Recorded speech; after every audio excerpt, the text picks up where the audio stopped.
الحمد لله نحمده ونستعينه ونستغفره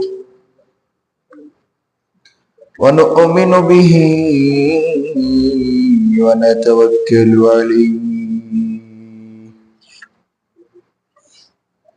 ونعوذ بالله من شرور أنفسنا ومن سيئات أعمالنا من يهده الله فلا مضل له ومن يضلله فلا هادي له ونشهد أن لا إله إلا الله وحده لا شريك له ونشهد أن سيدنا وسندنا وطبيب أرواحنا ومولانا محمد صلى الله عليه وعلى آله وأصحابه وبارك وسلم أرسله الله بالحق بشيرا ونذيرا وداعيا إلى الله بإذنه وسراجا وقمرا منيرا أما بعد فأعوذ بالله من الشيطان الرجيم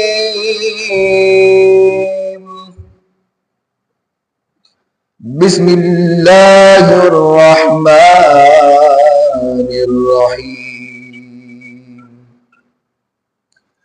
إنا أنزلناه في ليلة القدر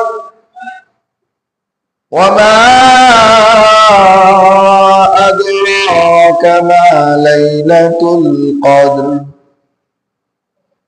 ليلة القدر خير من 1000 شهر تنزل الملائكة والروح فيها بإذن ربهم من كل أمر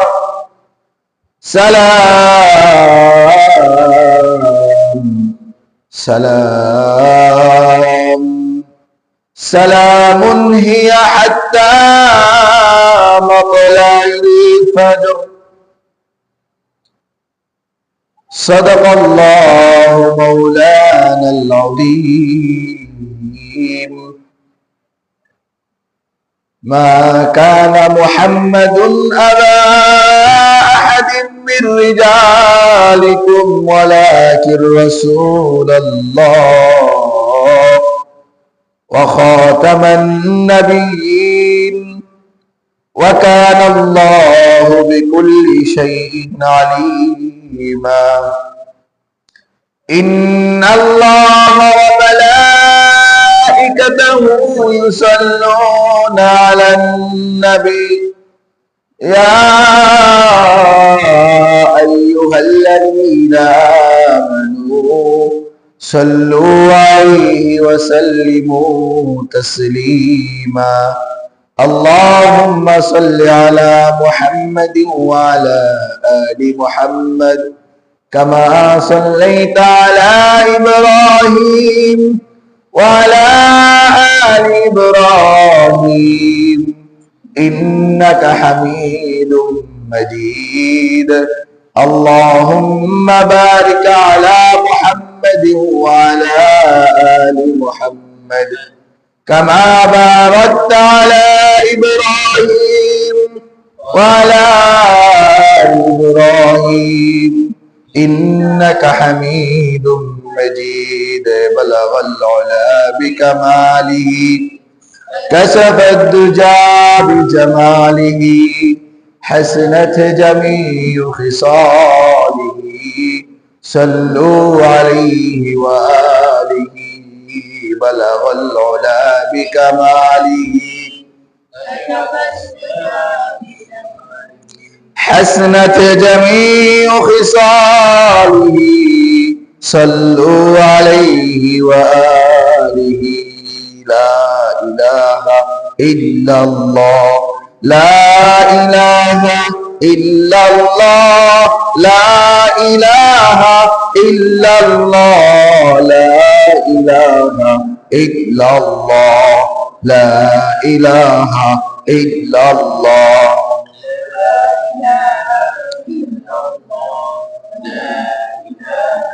إلا الله لا إله إلا الله لا إله إلا الله لا إله إلا الله لا إله إلا الله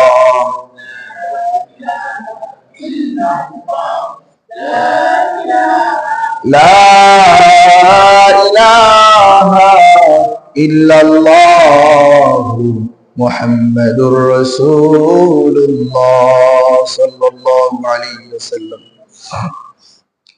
আলহামদুলিল্লাহ মহান রব্বুল আলামিনের দরবারে শুকরিয়া জ্ঞাপন করছি যে রব্বে কারীম আমাদেরকে মাগরিবের নামাজ জামাতের সহিত আদায় করে মসজিদে বসার তৌফিক দান করেছেন। এজন্য সেই রব্বুল আলামিনের দরবারে অন্তরের স্থল থেকে সবাই বলি আলহামদুলিল্লাহ। আজকে আমরা আলোচনা করব এমন একটা সূরা নিয়ে যে সূরাটার প্রতিফলন, যে সূরাটা যে জন্য যে দিন নাজিল হয়েছে, যে উদ্দেশ্য করে নাজিল হয়েছে, এই দিনটা আমাদের সামনে। সুবহানাল্লাহ। এই দিনটা কি? এই দিনটা আমাদের সামনে। এই দিনটা যদি কেউ পেয়ে যায় তাহলে তার জীবনের সমস্ত গুনাহ মাফ হয়ে নিষ্পাপ হয়ে যাবে। সুবহানাল্লাহ। এই দিনটা যদি কাজে লাগাইতে পারে, এই দিনটা তো অবশ্যই আছে, কিন্তু এই দিনটা যদি কেউ তল্লাশি করে কাজে লাগাইতে পারে তাহলে তার জীবন কি হয়ে যাবে?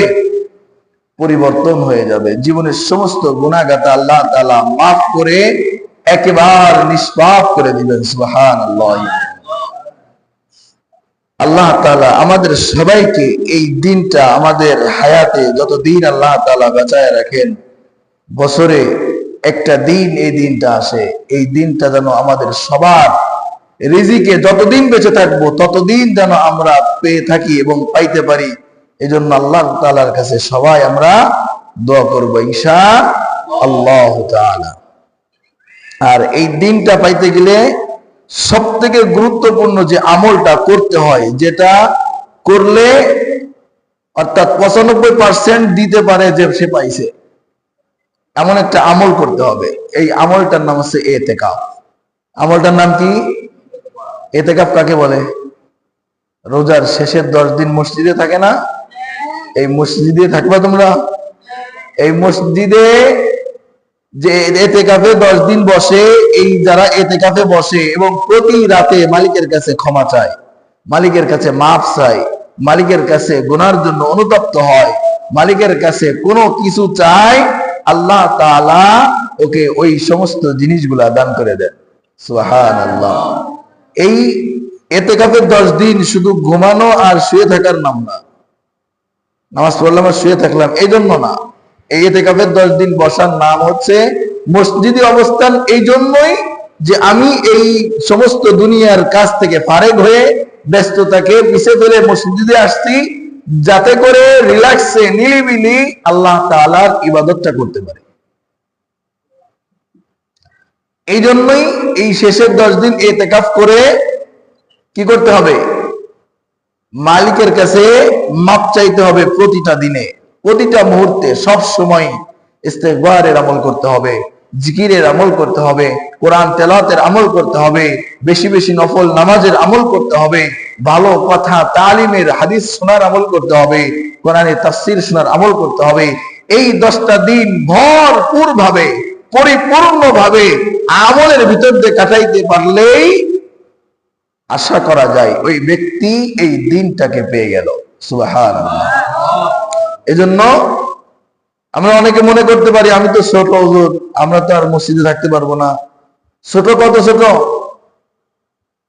আব্দুল্লাহ ইবনে আব্বাস রাদিয়াল্লাহু তাআলা আনহুকে তার বাবা আব্বাস রাদিয়াল্লাহু তাআলা আনহু বলে 9 বছর বয়স আব্দুল্লাহ ইবনে আব্বাসের। কয় বছর? কয় বছর? তোমরা কেউ আসো এখানে 9 বছরে? 9 বছর বয়সে আব্বাস রাদিয়াল্লাহু তাআলা আনহু তার ছেলে আব্দুল্লাহকে বলে, এই আব্দুল্লাহ, আখিরাতের চিন্তা নাই, ঘুমাও কেন? আখিরাতের চিন্তা নাই, তোমার চোখে ঘুম আসে কিভাবে? ঘুমানোর লাগা আল্লাহ দুনিয়া পাঠাইছে। 9 বছর বয়স। বাইজিদ বুস্তামি নাম শুনছি না আমরা? বাইজিদ বুস্তামির মা, বাইজিদ বুস্তামি ছোট থাকা অবস্থায় তার বাবা ইন্তেকাল করে। এই বাইজিদ বুস্তামিকে নিয়ে তার মা মানুষের বাড়ি কাজ করে, মানুষের বাড়ি কামলা দিয়ে থালা বাসন কাপড় চোপড় এইগুলো ধৌত করে যে খাবার পাইতো তিনক্ত, এই খাবার নিজে খাইতে না, সন্তানের জন্য নিয়ে আসতেন। এই বাইজিদ বুস্তামিকে যখন সে ছোট 8 বছর 9 বছর বয়স, মসজিদের ইমামের কাছে নিয়ে গেছে। কার কাছে? মসজিদের ইমামের কাছে নিয়ে গেছে। নিয়ে হাতে ধরে দিয়ে বলতেছে, হুজুর, এই যে ছেলে দিয়ে গেলাম, এই যে ছেলে দিয়ে গেলাম, আমার বাইজিদ বুস্তামি ওই দিন আমাকে মা বলে ডাক দিবে। আমার বাইজিদ বুস্তামি ওই দিন আমার দরজায় যে দাঁড়াবে, যেদিন সে পুঙ্খানু একজন যোগ্যতা সম্পন্ন আলেম হয়ে যাবে। বলে সুবহানাল্লাহ। কয় বছর বয়সে? কয় বছর বয়সে? 9 বছর বয়সে। 9 বছর বয়সে ইমাম সাহেব হাতে ধরে দিয়ে আইছে, আমার সন্তানটাকে মানুষ করে দেন। একদিনের জন্য, 1 মিনিটের জন্য, একটা মুহূর্তের জন্য তার ছুটি নাই। ছুটি ওই দিন যেই দিন আপনার পক্ষ থেকে আপনি বলবেন, যাও বাইজিদ, তুমি আজকে আলেম হয়ে গেছো। সুবহানাল্লাহ। যাও বাইজিদ, তুমি আলেম হয়ে গেছো। বাইজিদ বুস্তামিকে হুজুরের কাছে দিয়ে গেছে। বাইজিদ বুস্তামি হুজুরের কাছে পড়ে, দিন যায় রাত যায় সকাল হয়, ছোট্ট মানুষ, 9 বছর বয়স। তোমাদের এখন যদি 2 দিন মাকে না দেখে থাকো, 2-4 দিন যদি মাকে না দেখে থাকো, তাহলে মনটা ছটফট করে কিনা? বাইজিদ বুস্তামির এভাবে 1 দিন যায়, 2 দিন যায়, 3 দিন যায়, সপ্তাহ পেরিয়ে মাস চলে যায়। বাইজিদ বুস্তামি হুজুরের কাছে পড়তে আসে, হেফজ পড়তেছে, কোরআন শিখছে, হেফজ পড়তেছে। হুজুরকে ডাকতে বলে, হুজুর, মাকে দেখতে বড় ইচ্ছা করে, মাকে ডাক দিতে বড্ড মনে চায়। ও আমার মা, তোমাকে কতদিন দেখি না, মার হাতে কতদিন খাই না। হুজুর, আমার মাকে দেখতে বড্ড কষ্ট,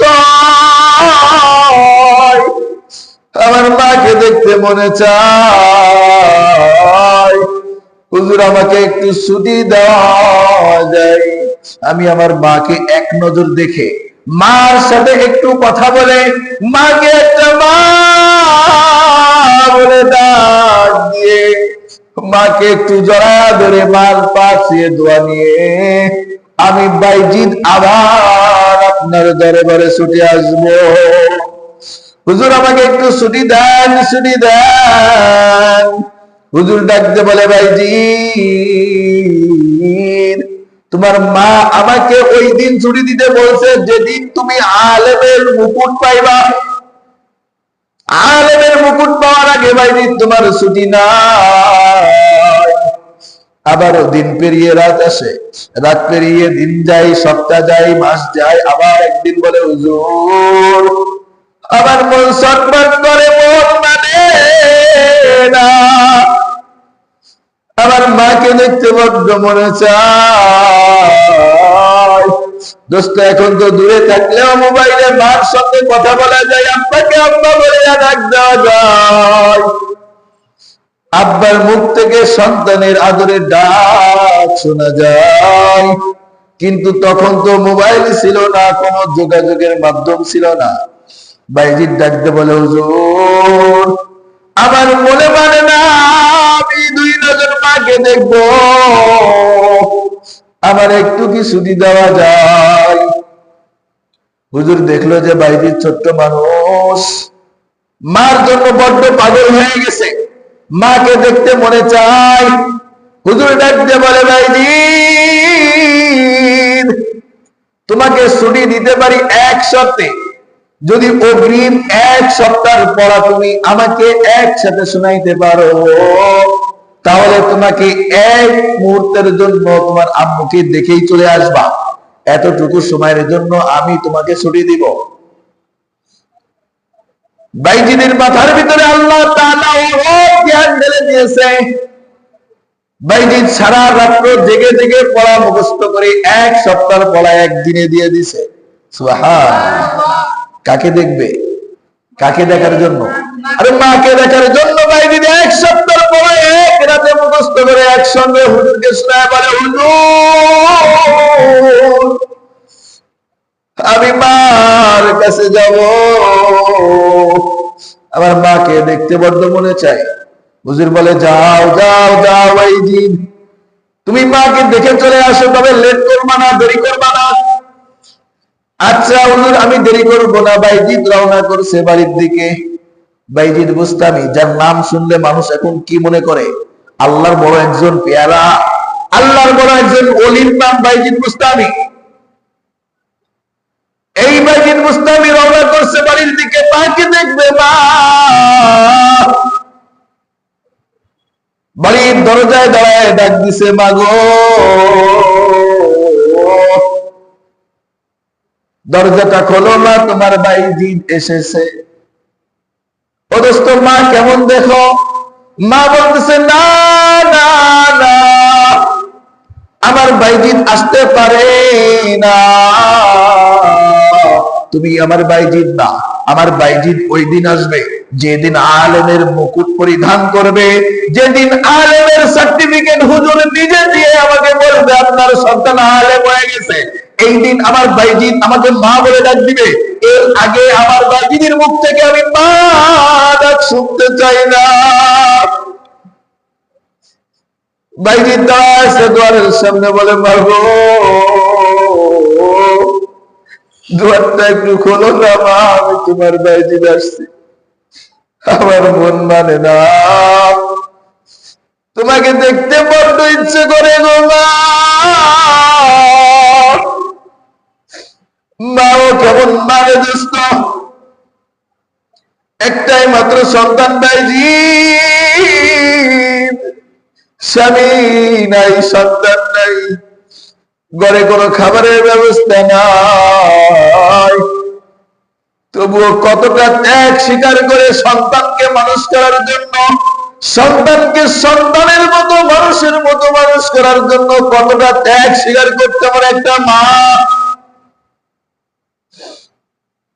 এই বাইজিদ ডাকতে বলে, মা আমার অন্তর মানে না, একটুখানি দরজা খোলো না, তুমি মার মুখখানা একবার দেখে যাও। আর মা তোমার পা দুইটা একটু চুম্বন করবো মা। বাইজিদ মুস্তামির মা ডাকতে বলে, না না না তুই আমার বাইজিদ না, আমার বাইজিদ আলেম হওয়ার আগে আমার মুখ দেখবে না। বাইজিদ না পেরে আর খানিকক্ষণ অপেক্ষা করে কাঁদতে কাঁদতে আবার রওনা করেছে হুজুরের দরবারে। চলে আসছে, আসার পরে হুজুর জিজ্ঞেস করে, মা কে দেখছনি? বাইজিদ ফুপিয়ে ফুপিয়ে কান্না করে, বলে, না আমার মা বলছে তুই আমার বাইজিদ না, তুই আমার বাইজিদ না। আমার বাইজিদ ওই দিন আমাকে মা বলে ডাক দিবে যেদিন আলেমের মুকুট পরে আমার দরজার সামনে এসে দাঁড়াবে। এই দিন আমার বাইজিদ আমাকে ডাক দেবে, এর আগে আমার বাইজিদ আমার কাছে আসতে পারে না, তুই আমার বাইজিদ না। মা দ্বার খুলে দেয়, মার চক্ষু, মার মুখ আমি দেখতে পাই না। অপেক্ষা করে কিছু সময় থেকে কান্না করতে করতে চলে আসছে, আমি আলেম হতে চাই। বাইজিদ বুস্তামি এই যে শুরু করলো মেহনত, করতে করতে করতে করতে এক পর্যায়ে আলেম হয়ে গেল। একদিন রাত্রবেলায় হুজুর স্বপ্ন দেখতেছে, ওইদিকে মা বৃদ্ধা হয়ে গেছে, এখন আর মানুষের বাড়িতে কাজ করতে পারে না, নিজের খাবার কোন রকম যোগাইতে পারে, লাঠি ভর করে হাঁটতেছে। কারণ একজন মানুষ আলেম হইতে 2-4 দিন সময় লাগে, 2-4 দিন সময় লাগে, অনেক দিন সময় লাগে। মা বৃদ্ধা হয়ে গেছে, আর চলাচল করতে পারে না, বিছনায় পড়ে গেছে। মার মনে আসা একটা সন্তান দিলাম মালিক, সন্তানটা তোমার রাস্তায় কুরবানি করে দিয়েছি আল্লাহ, আমার তো দুনিয়ায় কিছুই নাই, আমি দুনিয়ায় কিছুই চাই না গো আল্লাহ, আমি এক নজর আমার সন্তানকে আলেম হিসেবে দেখতে চাই। হুজুর একদিন স্বপ্ন দেখতেছে, রাসূল করিম সাল্লাল্লাহু আলাইহি ওয়াসাল্লাম হুজুরের স্বপ্ন হুজুরে চলে আসছে, সুবহানাল্লাহ। হুজুর সাল্লাল্লাহু আলাইহি ওয়াসাল্লাম এসে বলতেছে, হুজুর ইমাম সাহেব তুমি ঘুমাও কেন, ওঠো ওঠো ওঠো, এই নাও একটা টুপি, এই নাও একটা মুকুট, এই মুকুটটা আমি রাসূলের পক্ষ থেকে বাইজিদের মাথায় পরায়া দাও। শুধু একটা টুপি নিয়ে বাইজিদ বাজাই যাইবে না, তুমি তো আলেমের সার্টিফিকেট বাইজিদকে দিবাই দিবা। আমি রাসূল, আমি মুহাম্মাদের পক্ষ থেকে একটা মুকুট দিয়ে গেলাম, এই মুকুটটাও বাইজিদের মাথায় পরায়া তার মার কাছে পাঠায়া দাও। হুজুরের ঘুম ভেঙে গেছে, আর ঘুম হয় না। ফজরের নামাজের পর ডাক দিছে, বাইজিদ আয় আমার বুকে আয়, বাইজিদ আয় আয় আমার বুকে আয়, তুমি আজকে আলেম হয়ে গেছো, শুধু আমি স্বীকৃতি দিব না। এই বাইজিদ তুমি আজকে শুধু একটা মুকুট নিয়ে বাড়ি ফিরবা তা নয়, বাইজিদ তোমাকে আজকে 2টা মুকুট পরায়া দিব, এই 2টা মুকুট পরে তোমার মার সামনে যে দাঁড়াইবা, একটা আমি নাদান হুজুরের পক্ষ থেকে এই মুকুটটা আলেমের মুকুট, আমি হুজুর সার্টিফিকেট দিলাম, আরেকটা রাত্রবেলায় রাসূল করিম সাল্লাল্লাহু আলাইহি ওয়াসাল্লাম স্বপ্ন যোগে এসে তোমার জন্য একটা মুকুট দিয়ে গেছে বাইজিদ, এই নাও এই মুকুটটাও তোমাকে আমি পরিয়ে দিলাম। বাইজিদ মুকুট পেয়ে দৌড় দিছে, মা ও মা তোমার বাইজিদ আলেম হয়ে গেছে। ও মা দৌড়াইতে দৌড়াইতে মার দুয়ারে যায়, দেখে মা বিছান ধরা, মা বিছনায় শুয়ে আছে, কোন রকম কথা বলতে পারে, মার 2 চোখ দিয়ে শুধু পানি পড়তেছে, অঝরে অঝরে পানি গড়ায় পড়তেছে। বাইজিদ ডাকতে বলে, মা তুমি কাঁদো কেন মা?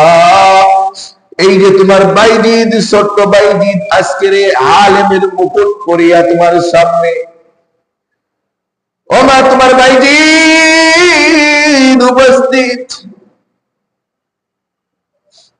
মা কাঁদতেছে আর বলতেছে, বাইজিদ রে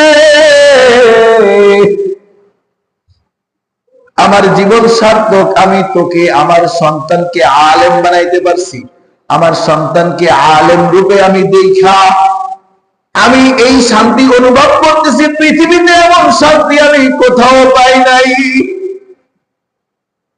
আল্লাহর কাছে আমার একটা চাওয়া ছিল, আল্লাহ পূরণ করছে, কিন্তু না না বাইজিদ না, তুমি এখানে বসে থাকতে পারবা না, তুমি মা এখানে মার খেদমত করতে পারবা না, বাইজিদ তোমার এখানে থাকার সময় না,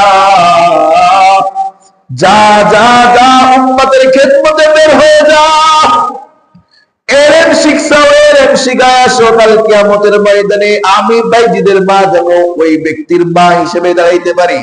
আল্লাহ রাসূল বলেছেন, খায়রুকুম মান তাআল্লামাল কুরআনা ওয়া আল্লামা। দুনিয়ার ভিতরে সবথেকে ভালো মানুষ, সবথেকে উত্তম মানুষ, সবথেকে উৎকৃষ্ট মানুষ ওই ব্যক্তি মান তাআল্লামাল কুরআন, যে কোরআন শিখছে, আলেম হইছে, ওয়া আল্লামাহু, এবং এই কোরআন আরেকজনকে শিখাইছে, আরেকজনকে শিখায়, নিজে শিখছে আরেকজনকে শিখায়। এই ব্যক্তি পৃথিবীর ভিতরে সব থেকে দামি। সুবহানাল্লাহ। আমি কাল কিয়ামতের ময়দানে যেন দাঁড়ায় বলতে পারি, আল্লাহ,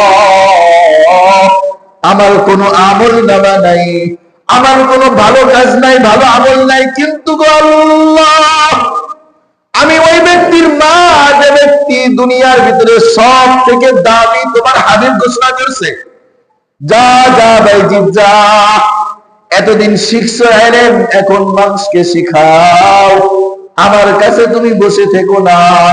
বাইজিদের আর বুঝতে বাকি নাই, মা এখনই পরপারে পাড়ি দিবে।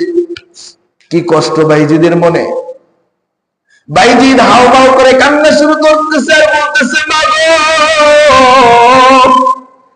সেই ছোট্টবেলায় দিয়ে আসছো হুজুরের কাছে আলেম হওয়ার জন্য, আইছিলাম তোমাকে দেখতে, তুমি দেখা দাও না। আমার সেই মাকে এখন বিছানায় পাইছি, মা একটু খেদমত করার একটু সুযোগ দাও।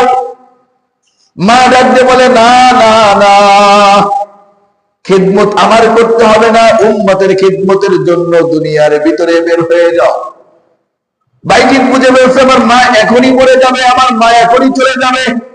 এই কথা বলতে বলতে ডাকতে বলতেছে, মালিক, আমার একটা আশা তো পূর্ণ করলাম, আমার বাইজিদকে আলেম বানাইলা। আল্লাহ, এরপরে তো আরেকটা চাওয়া ছিল, আমার বাইজিদকে আলেম দেখে আমাকে তুমি পরপারে নিয়ে যাবা।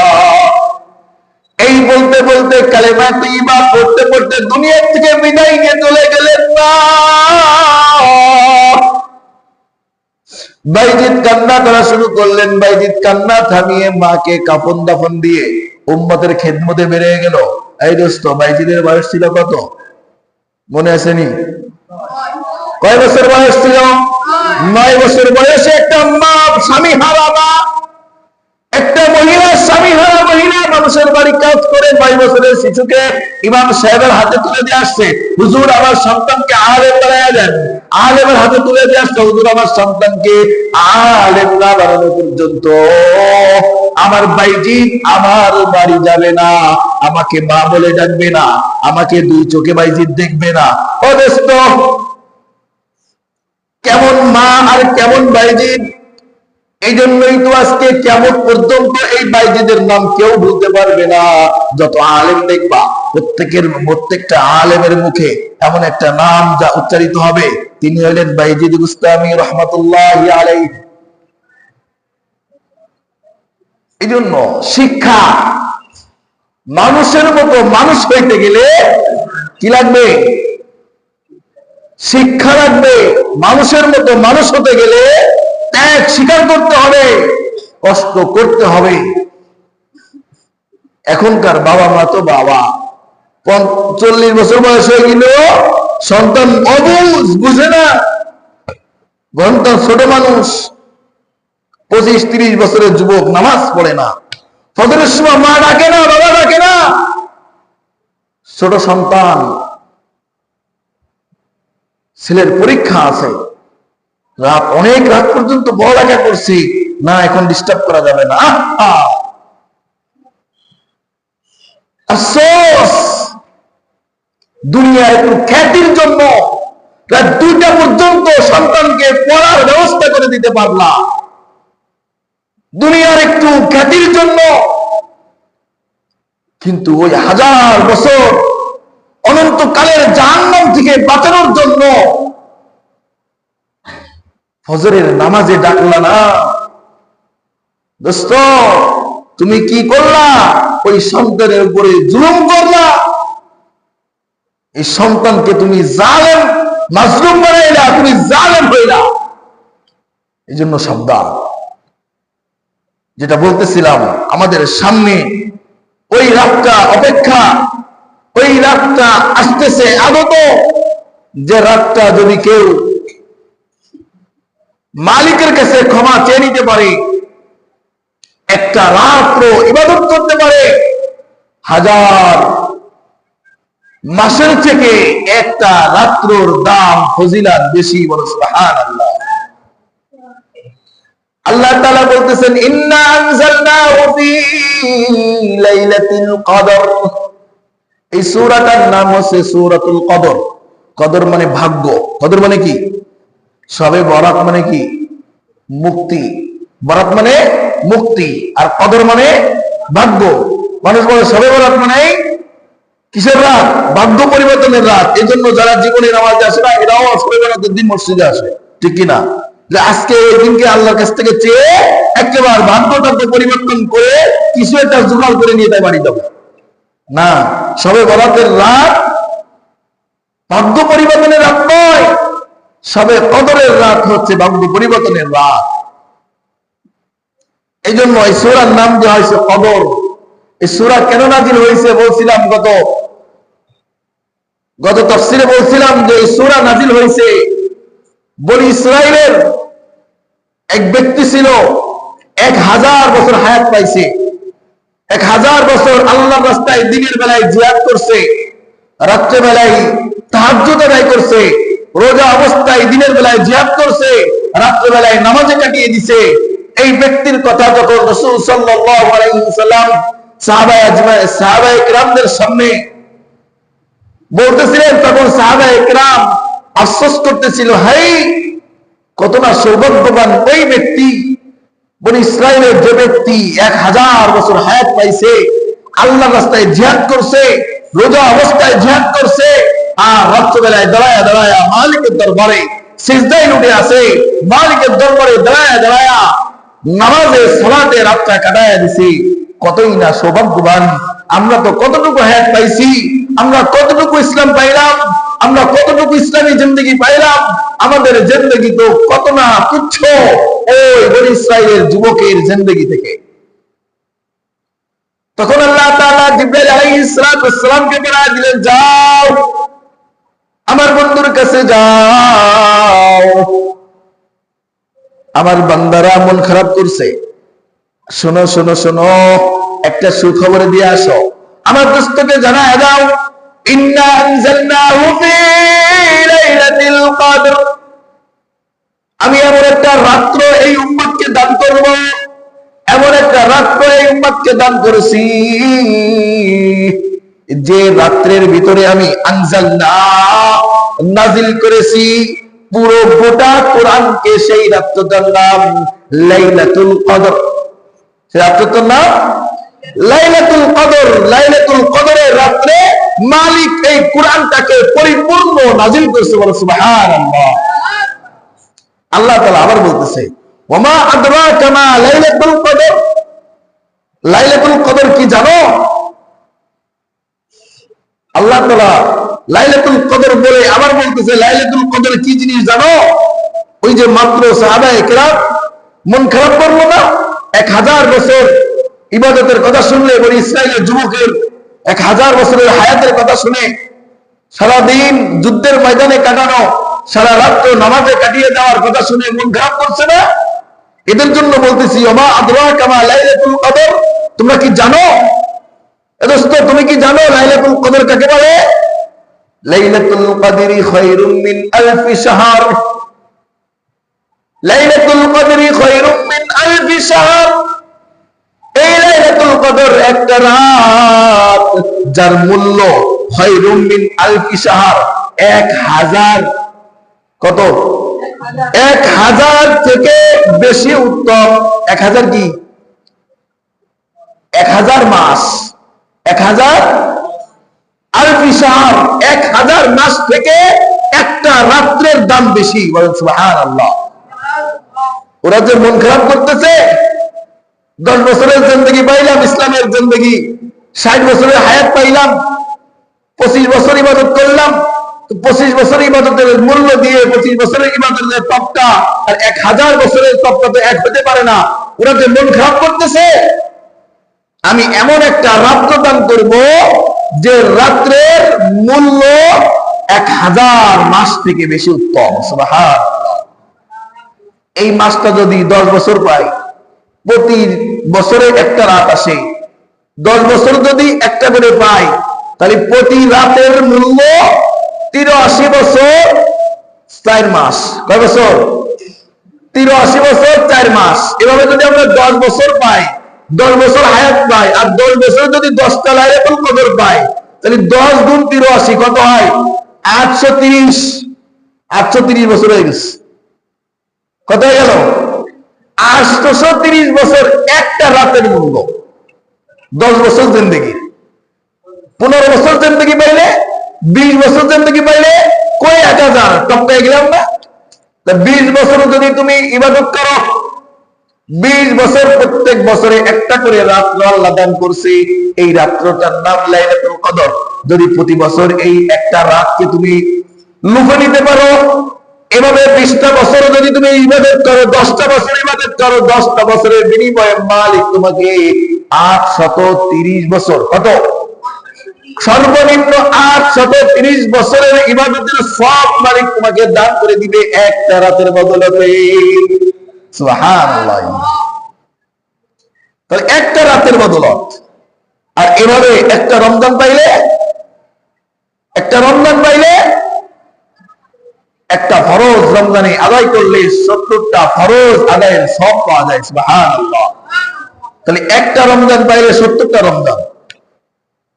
এভাবে কত প্লাস মাইনাস করে দেখা যায় কি এর বনি ইসরাইলের 1000 বছরের হায়াতের এক যুবক, একটা মুসলমান যদি 60 বছর হায়াত পায়, 50 বছর হায়াত পায়, 50 বছর বন্দী করলে 50টা শবে কদর পাবে। 50টা শবে কদরের দেখা যায় 3-4 হাজার বছর সমতুল্য ইবাদত হয়ে গেছে। সুবহানাল্লাহ। এজন্য আল্লাহ তাআলা বলতেছে, লাইলাতুল কদরি খায়রুম মিন আলফি শাহর।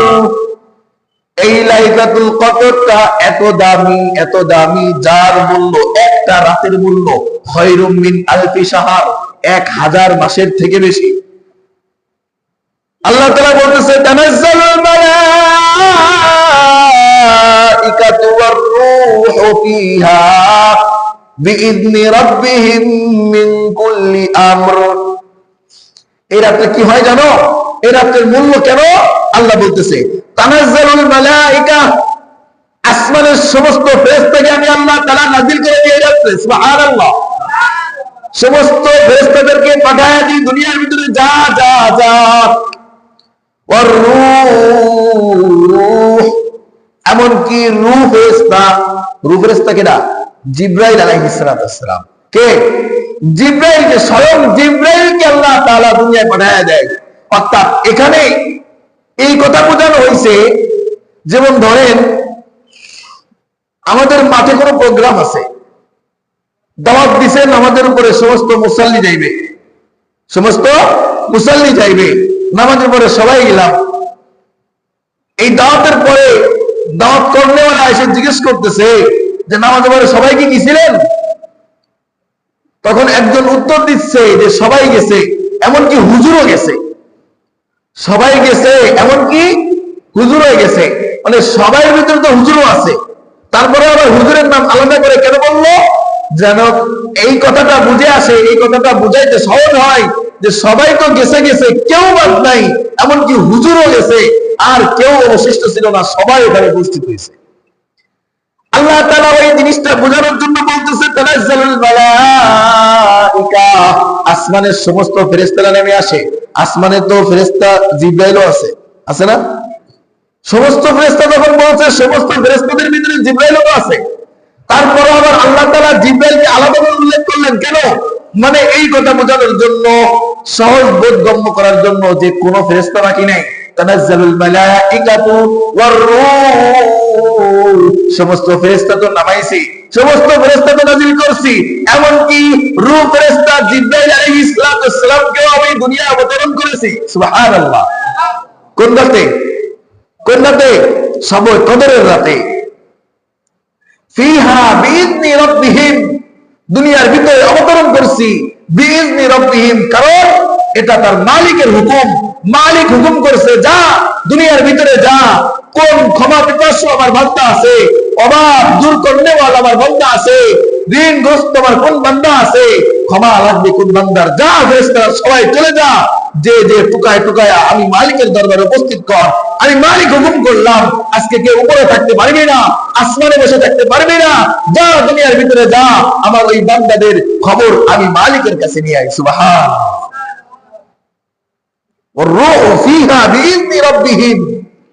মালিকের দরবারে মালিকের হুকুম মোতাবেক সমস্ত ফেরেশতা দুনিয়ার ভিতরে অবতরণ করে। মিন কুল্লি আমর, সমস্ত বিষয়ের জন্য, সমস্ত বিষয়ের জন্য আসবে। আপনার কোন প্রয়োজন, কি প্রয়োজন, মালিকের কাছে চেয়ে নিতে হবে। আল্লাহ তাআলা পরে বলতেছেন সালাম সালাম, একটা কথা বললো শান্তি, কিছু না বলে কি বলতেছে আল্লাহ তাআলা? শান্তি। মিন কুল্লি আর সালামুন সালামুন সালাম। কোথাও মনে করেন ঘুরতে গেছে একদল বন্ধু, কোথাও সফরে বের হয়েছে, আর একদল বন্ধু যাইতে পারে নাই বা যায় নাই। ওই দল বন্ধু সফর থেকে ঘুরে এসে যখন এদের কাছে আসছে, এই না জানেওয়ালা বন্ধুর দল জিজ্ঞেস করতেছে, বন্ধু কেমন পাইলি, কেমন কাটাইলি, কেমন ঘুরলি ফিরলি? ওই ঘুরে আসা বন্ধুরা শুধু একটা কথা বলতেছে, আনন্দ আর আনন্দ, আনন্দ আর আনন্দ, আর কিছু পায় না। আনন্দ আর আনন্দ, এটা তো কি বোঝায়? যে বলে বোঝানোর মতো না, তোকে তোকে বলে ভাষায় বোঝাইতে পারবো না, শুধু শুনে রাখ, আনন্দ আর আনন্দ। অর্থাৎ এইটা বুঝাইছে যে তারা ওখানে যাওয়া মাত্রই যে আনন্দ শুরু হয়েছে, যত সময় পর্যন্ত ওখানে অবস্থান করছে, সফর করছে, ঘুরছে ফিরছে, পুরো টাইমটাই তারা আনন্দ উল্লাসের ভিতরে কাটাইছে, ঠিক কিনা? এই জন্য কিছুই না বলে সংক্ষেপে বলে দিচ্ছে শুধু আনন্দ আর আনন্দ। আল্লাহ তাআলা ঠিক এভাবে বলতেছে, দোস্ত আমার বান্দারা শোনো, আমি তো সমস্ত ফেরেশতাদেরকে নামায়া দিয়েছি, দুনিয়ার ভিতরে অবতরণ করে দিয়েছি। সালাম সালাম সালাম। এই রাত্রটাতে শুধু শান্তি শান্তি আর শান্তি। এই রাত্রে কোনো কষ্ট নাই, কোনো কষ্ট নাই, কাউকে আল্লাহ আযাব দিবে না, কাউকে জাহান্নামী বানাইবে না। এই রাত্রে শুধু শান্তি আর শান্তি। মালিকের পক্ষ থেকে ফেরেশতারা সমস্ত শান্তির দ্বার, ক্ষমার দ্বার, মাগফিরাতের দ্বার, রহমতের দ্বার, বরকতের দ্বার সব খুলে উন্মুক্ত করে দিবে। এই জন্য আল্লাহ এক কথায় বুঝাইছে যে না, আর কোনো বাকি নাই, কিছুই বাকি নাই। আমি মালিকের সমস্ত ভান্ডার, সালাম, সমস্ত শান্তি আজকে রাত্রের জন্য উন্মুক্ত করে দিলাম তোদের জন্য। গোলাম, শুধু মালিকের কাছ থেকে চেয়ে নিতে হবে, মালিকের কাছ থেকে চেয়ে নিতে হবে। এই জন্য দোস্ত আমাদের এই সবে কদরের তালাশে বের হয়ে পড়তে হবে, এই সবে কদর তালাশ করতে হবে। যদি একটা সবে কদর পেয়ে যাই, আমি কয় বছর জিন্দেগি পাইলাম? এখন কারো বছর 50, কারো 60, কারো 65, 65 থেকে 15 এমনি মাইনাস হয়ে গেছে, ঘুমায় কাটাইছে আরো 10 বছর। আরে এভাবে তো মাইনাস হয়েছে, কয় বছর ইবাদত করলাম। কিন্তু একটা সবে কদর যদি পেয়ে যাই, 83 বছর 4 মাসের ইবাদত করা, দাঁড়ায় দাঁড়ায় নফল ইবাদত করার বন্দেগী আল্লাহ তাআলা এক রাত্রের বিনিময়ে আমাকে আপনাকে দান করলেন। সুবহান। শুধু কি তাই না, আল্লাহ রাসূল সাল্লাল্লাহু আলাইহি ওয়াসাল্লাম হাদিসের ভিতরে বলে, যে ব্যক্তি সবে কদর পাইল, শেষের দশকে, রমজানের শেষের দশকে ইতিকাফ করলো এবং এই সবে কদর পাইল, ঈদের নামাজ পড়ে সে বাড়ি যাবে, কেমন জানো? উলিদাতু উম্মুহু, তার মা তাকে সবে মাত্র মার পেট থেকে দুনিয়ায় ভূমিষ্ঠ করছে, যেমন দুনিয়ার কোন পাপ তাকে স্পর্শ করে নাই, দুনিয়ার কোন গুনাহ তাকে কাজ করতে পারে নাই। যে ব্যক্তি শেষ দশকে ইতিকাফ করলো, এ ব্যক্তি ইতিকাফ শেষে সবে কদর পাইল এবং ঈদের নামাজ পড়ে যখন বাসায় রওনা করলো, এই ব্যক্তি কেমন যেন মার পেট থেকে সবে মাত্র ভূমিষ্ঠ হইল। বলেন সুবহানাল্লাহ। এত আয়োজন, এত আয়োজন শেষে শুধু একটা জিনিস পাইলাম, হুজুর শুধু ক্ষমা পাইলাম, মালিক মাফ করে দিল। আরে দোস্ত, আমি তো সব সময় বলি দোস্ত, মালিকের কাছ থেকে, আল্লাহর কাছ থেকে, রবের কাছ থেকে বান্দার জন্য সব থেকে বড় চাওয়া, বড় পাওয়া, এটার নাম হচ্ছে ক্ষমা। তুমি দুনিয়ার সব কিছু পাইলা কিন্তু আল্লাহকে পাইলা না, তাহলে তুমি কিছুই পাইলা না। তুমি দুনিয়ার কিছুই পাইলা না, মালিককে পাওয়া গেলা, মালিকের কাছ থেকে একটা শব্দ পাওয়া গেলা, তোকে আমি মাফ করে দিলাম। মালিকের কাছ থেকে যদি ক্ষমা পেয়ে যাও দোস্ত, তুমি দুনিয়ার কেন আখিরাতের সব নিয়ামত পেয়ে গেলা। এই জন্য মালিকের কাছ থেকে সব থেকে বড় পাওয়া, বড় চাওয়াটা হচ্ছে ক্ষমা। সব থেকে বড় পাওয়া ক্ষমা। এই জন্য এই ক্ষমার ঘোষণা বেশি বেশি, ক্ষমা নিয়ে রওনা করো, ক্ষমা নিয়ে রওনা করো। বাচ্চাইত্ব কি চাও তুমি?